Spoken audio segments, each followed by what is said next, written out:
ಓಂ ಶ್ರೀ ಗುರುಭ್ಯೋ ನಮಃ. ಫ್ರೆಂಡ್ಸ್, ಎಲ್ಲರಿಗೂ ನಮಸ್ಕಾರ. ನವೆಂಬರ್ 18ರ ನಂತರ ವೃಷಭ ರಾಶಿಯವರ ಜೀವನದಲ್ಲಿ ಆಳವಾದ ಬದಲಾವಣೆಗಳು ಮತ್ತು ಅಚ್ಚರಿಯಂತಹ ದೊಡ್ಡ ಘಟನೆಗಳು ಸಂಭವಿಸಬಹುದಾದ ಕಾಲಾರಂಭ ಆಗ್ತಾ ಇದೆ. ವೈದಿಕ ಜ್ಯೋತಿಷದಲ್ಲಿ 2ನೇ ರಾಶಿಯಾದ ವೃಷಭ ರಾಶಿ ತನ್ನ ಶಾಂತ ಸ್ವಭಾವ, ಸ್ಥಿರತೆ ಮತ್ತು ಆಲೋಚನಾಪೂರ್ಣ ನಿರ್ಧಾರಗಳಿಗೆ ಪ್ರಸಿದ್ಧ. ಇವರ ಅಧಿಪತಿ ಶುಕ್ರ ಗ್ರಹ ಸೌಂದರ್ಯ, ಸಂಪತ್ತು, ಸೌಖ್ಯ ಮತ್ತು ಸಂಬಂಧಗಳ ಕಾರಣವಾಗಿ ನಿಧಾನವಾಗಿ ಸುಖಕರವಾಗಿ ನಡೆಸೋದಕ್ಕೆ ಇಷ್ಟಪಡ್ತಾರೆ. ಆದರೆ ನವೆಂಬರ್ 18ರ ನಂತರ ಈ ರಾಶಿಗೆ ಗ್ರಹ ಸ್ಥಿತಿಗಳೇನಿದೆ ಅವು ಬೃಹತ್ ತಿರುವು ಪಡಿತವೆ. ವೃತ್ತಿ, ಹಣಕಾಸು, ಪ್ರೀತಿ, ದಾಂಪತ್ಯ, ಕುಟುಂಬ, ಆರೋಗ್ಯ ಮತ್ತು ಮನೋಬಲ ಎಲ್ಲ ಕ್ಷೇತ್ರಗಳಲ್ಲೂ ಪ್ರಭಾವ ಬೀರುವ ಸಾಧ್ಯತೆ ಜಾಸ್ತಿಯಾಗಿರುತ್ತೆ. ನವೆಂಬರ್ 19-20 ಸುಮಾರಿಗೆ ಸೂರ್ಯನು ವೃಶ್ಚಿಕ ರಾಶಿಗೆ ಪ್ರವೇಶಿಸಿ ವೃಷಭ ರಾಶಿಯ 7ನೇ ಮನೆಯನ್ನ ಬಲಪಡಿಸೋದ್ರಿಂದ ದಾಂಪತ್ಯ ಜೀವನ ಅಷ್ಟೇ ಅಲ್ಲದೆ ವ್ಯಾಪಾರ, ಪಾಲುದಾರಿಕೆ, ಬಿಸ್ನೆಸ್ ಪಾರ್ಟ್ನರ್ಶಿಪ್ ಮತ್ತು ಸಾರ್ವಜನಿಕ ಸಂಬಂಧಗಳಲ್ಲಿ ಗಂಭೀರ ನಿರ್ಧಾರಗಳು, ದೊಡ್ಡ ಮಾತುಕತೆಗಳು ಅಥವಾ ಅಂತಿಮ ತಿರುವುಗಳು ಎದುರಾಗಬಹುದು. ಈಗಾಗಲೇ ಸಂಬಂಧಗಳಿಗೆ ಸ್ಪಷ್ಟತೆ ಅನ್ನೋದು ಬಂದಿರುತ್ತೆ. ಬಲವಾದ ಬಾಂಧವ್ಯಗಳಿಗೆ ಮತ್ತಷ್ಟು ಗಟ್ಟಿತನ ಲಭಿಸುತ್ತೆ ಮತ್ತು ವ್ಯಾಪಾರದಲ್ಲಿ ಒಪ್ಪಂದಗಳು ಪುನರಾರಂಭ ಆಗಬಹುದು ಅಥವಾ ಹೊಸ ಸಹಯೋಗಗಳ ಬಾಗಿಲು ತೆರೆಯಬಹುದು. ವೃಷಭ ರಾಶಿಯ ಅಧಿಪತಿಯಾದ ಶುಕ್ರನು ಶುಭ ಸ್ಥಾನದಲ್ಲಿ ಸಂಚರಿಸುವುದರಿಂದ ಪ್ರೀತಿ, ಕುಟುಂಬದ ಬೆಂಬಲ ಮತ್ತು ಹಣಕಾಸಿನ ಸಮತೋಲನ ಹೆಚ್ಚುತ್ತೆ. ಹಿಂದೆ ಇದ್ದ ಆರ್ಥಿಕ ಒತ್ತಡ, ಸಾಲ, ಗೊಂದಲಗಳು ನಿಧಾನವಾಗಿ ನಿವಾರಣೆಯಾಗುತ್ತೆ ಮತ್ತು ಹೊಸ ಆದಾಯದ ಮಾರ್ಗಗಳು ಕಾಣಿಸಿಕೊಂಡು ಆರ್ಥಿಕ ಸ್ಥಿರತೆ ದೃಢವಾಗೋದಕ್ಕೆ ಸಹಕಾರಿಯಾಗುತ್ತೆ. ಇದೇ ಸಮಯದಲ್ಲಿ ಶನಿ ತನ್ನ ವಕ್ರಗತಿಯನ್ನು ಮುಗಿಸಿ ನೇರ ಸಂಚಾರವನ್ನು ಆರಂಭ ಮಾಡ್ತಾರೆ. ವೃಷಭ ರಾಶಿಯವರ ವೃತ್ತಿ ಜೀವನಕ್ಕೆ ಬಹಳ ದೊಡ್ಡ ಬದಲಾವಣೆಯನ್ನ ತರುತ್ತೆ. ಹಲವು ತಿಂಗಳುಗಳಿಂದ ನಿಂತಿದ್ದ ಬಾಕಿ ಉಳಿದ ಕೆಲಸ, ನಿರೀಕ್ಷೆಯಲ್ಲಿದ್ದ ಉತ್ತೇಜನ, ಇಷ್ಟದ ಹುದ್ದೆ, ಜವಾಬ್ದಾರಿ ಅಥವಾ ವೇತನ ಹೆಚ್ಚಳ, all finally start moving forward with clarity. ಶನಿ ದಶಮ ಭಾವದಲ್ಲಿರೋದ್ರಿಂದ ವೃಷಭ ರಾಶಿಯವರಿಗೆ ಈಗ ದೊರೆಯುವ ವೃತ್ತಿಫಲ ಸಂಪೂರ್ಣವಾಗಿ ಅವರ ಶ್ರಮ, ಸಾಮರ್ಥ್ಯ ಮತ್ತು ನಿಷ್ಠೆಗೆ ಪ್ರತಿಫಲವಾಗಿ ಬರುತ್ತೆ. ಇದೊಂದು ದೀರ್ಘಾವಧಿಗೆ ಭದ್ರತೆಯನ್ನ ಕೊಡಬಲ್ಲ ಪ್ರಗತಿ ಹಾಗೂ ವೃತ್ತಿಯಲ್ಲಿ ಹೊಸ ಹಂತಕ್ಕೆ ಪ್ರವೇಶ ಮಾಡ್ತಾರೆ. ವ್ಯಾಪಾರ ಮಾಡೋರಿಗೆ ಇದು ಒಂದು ದೊಡ್ಡ ಒಪ್ಪಂದಗಳು, ವಿಸ್ತರಣೆ, ಹೊಸ ತಂತ್ರಜ್ಞಾನ, ಹೊಸ ಮಾರುಕಟ್ಟೆ ಮತ್ತು ಹೊಸ ಹೂಡಿಕೆಗಳ ಸಮಯವಾಗಿರುತ್ತೆ.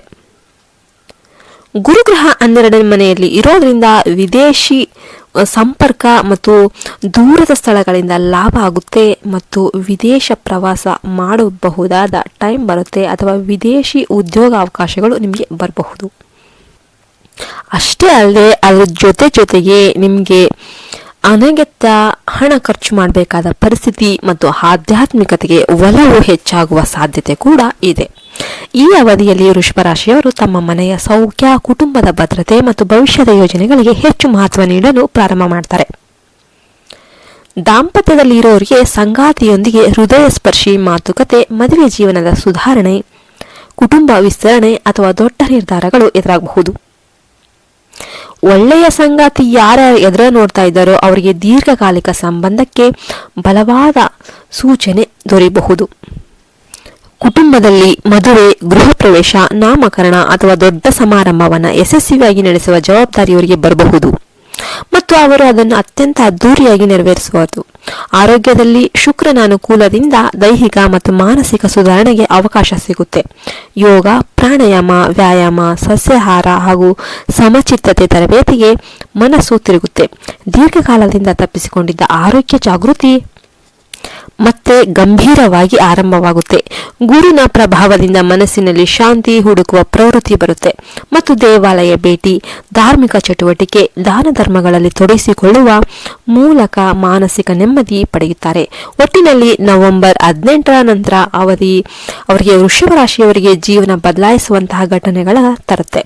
ವೃತ್ತಿಯಲ್ಲಿ ಏರಿಕೆ, ಹಣಕಾಸಿನಲ್ಲಿ ದೊಡ್ಡ ನಿರ್ಧಾರ, ಸಂಬಂಧಗಳಲ್ಲಿ ಹೊಸ ಬಲ, ಕುಟುಂಬದಲ್ಲಿ ಆಶೋದ್ಗಾರ, ಆರೋಗ್ಯದಲ್ಲಿ ಹೊಸ ಆರಂಭ ಮತ್ತು ಮನಸ್ಸಿನಲ್ಲಿ ಹೊಸ ನೆಮ್ಮದಿ. ಗ್ರಹಗಳ ಎಲ್ಲ ಪ್ರಭಾವಗಳು ಸೇರಿಕೊಂಡು ಇವರ ಜೀವನವನ್ನ ಮತ್ತಷ್ಟು ಎತ್ತರಕ್ಕೆ ಹೇರುವಂತಹ ಒಂದು ಸ್ಥಿತಿಯನ್ನು ಸೃಷ್ಟಿ ಮಾಡುತ್ತೆ ಮತ್ತು ಜೀವನದ ಪ್ರತಿಯೊಂದು ಕ್ಷೇತ್ರ ಕೂಡ ಹೊಸ ಬೆಳಕಿನಲ್ಲಿ ಮರುಹುಟ್ಟು ಕಂಡಂತೆ ಅನಿಸುತ್ತೆ. ವಿಡಿಯೋ ಇಷ್ಟ ಆದರೆ ಒಂದು ಲೈಕ್ ಮಾಡಿ ಮತ್ತು ನಿಮ್ಮದು ವೃಷಭ ರಾಶಿಯಲ್ಲಿ ಯಾವ ನಕ್ಷತ್ರ ಅಂತ ಕಮೆಂಟ್ ಮಾಡಿ ಮತ್ತು ನಿಮ್ಮ ಮನೆ ದೇವರ ಹೆಸರನ್ನು ಕಮೆಂಟ್ ಮಾಡಿ. ಈ ವಿಡಿಯೋಗೆ ಒಂದು ಲೈಕ್ ಕೊಡೋದ್ರಿಂದ ವೃಷಭ ರಾಶಿಯವರಿಗೂ ಎಲ್ಲರಿಗೂ ಕೂಡ ರೀಚ್ ಆಗಲಿ, ಅವರು ಮುನ್ನೆಚ್ಚರಿಕೆಯನ್ನು ವಹಿಸ್ಕೊಳ್ಳಿ ಅಂತ ಹೇಳ್ತಾ ಈ ವಿಡಿಯೋವನ್ನು ಮುಗಿಸ್ತಾ ಇದ್ದೀನಿ. ಜೈ ಹಿಂದ್, ಜೈ ಭಾರತ್ ಮಾತೆ. ಹರಿ ಓಂ ತತ್ಸತ್. ಸರ್ವೇ ಜನೋ ಸುಖಿನೋ ಭವಂತು.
ಶಿರಸಿ ಶ್ರೀ ಮಾರಿಕಾಂಬಾ ಜ್ಯೋತಿಷ್ಯ ಕೇಂದ್ರ, ಪಂಡಿತ್ ಮಂಜುನಾಥ್ ಭಟ್.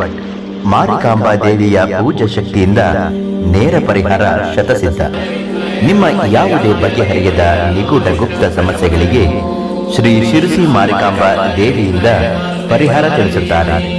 ಜ್ಯೋತಿಷ್ಯ ಶಾಸ್ತ್ರದ ಧನವಂತರಿ ಮನೆತನದ ಇವರು ಮಾನವನ ಹಿತಕ್ಕಾಗಿ ಜ್ಯೋತಿಷ್ಯ ಶಾಸ್ತ್ರವನ್ನು ಅಧ್ಯಯನ ಮಾಡಿ ಮಾರಿಕಾಂಬಾ